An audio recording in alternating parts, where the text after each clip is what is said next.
programi që Partia Demokratike që opozita e bashkuar ofron për të gjithë shqiptarët, sigurisht me gjitha diskutimet që janë bërë dhe një përpjekje si gjithmonë për propagandë nga ana e mazhorancës. Shumë e kanë quajtur atë që është zhvilluar për gjatë ditëve të fundit si fushata e memeve, lidhur me një lloj spinimi që sidomos kryeministri Rama i ka bërë pikërisht në këtë kuadër. Do të flasim për gjitha këto me deputetin të Moralizotit, drejtues politik i Qarkut Elbasanit, të cilin e kam me Skype në këto momente, është larguar nga takimet për të zhvilluar këtë intervistë dhe shpresoj që të jetë gjithçka okay me linjën në vijim. Përshëndetje dhe mirë se vjen.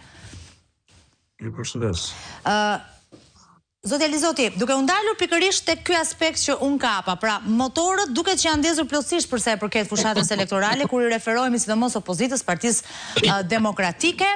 Ditët e fundit thash, është parë një lloj spinimi që është përpjekur të bëhet nga ana e kryeministit Rama. Shumë është kritikuar kjo në rrjetet sociale, veçanërisht nga ata që janë zërat kritik, duke i bërë thirrje madje Partisë Demokratike që të mos bjerë pre e këtij lloji spinimi për ta shfrytzuar këtë moment të fushatës, duke kthyer atë në një fushatë të memeve në vetvete. Si është situata në fakt sipas teje?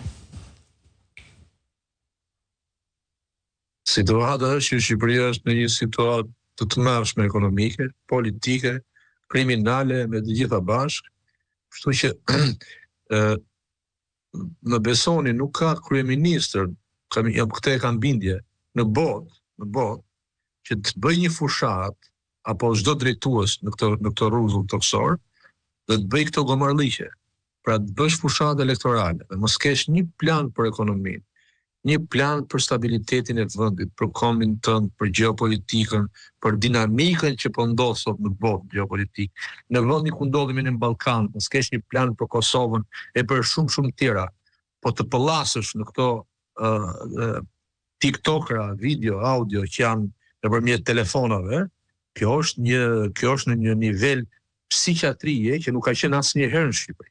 Asnjëherë dhe jam i bindur për këtë gjë, që po ta marrë si nga shteti i parë shqiptar, edhe në komunizëm, nuk ka qenë në këtë nivel. Kjo nuk është më politikë, kjo është një çmenduri, është një lloj mizerabiliteti, është një gjë banale fare, pra nuk është politikë.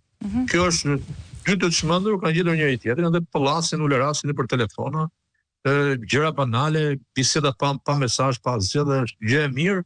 Unë kam diskutuar me stafin tim, me njerëzit tu, po edhe me gjithë kolegët që janë në rreth e tjera, që mos merren me këto idiotësira sepse këto janë humbje kohe. Ne kemi një betejë të vetme, që janë njerëzit, janë shqiptarët, janë demokratët, të flasin për ata të cilët janë në mes katër rrugëve, janë pa punë, janë pensionistët në gjendje të keqe, të gjithë një pjesë e madhe e pensionistëve shqiptarë nuk i kanë më fëmijë në shtëpi.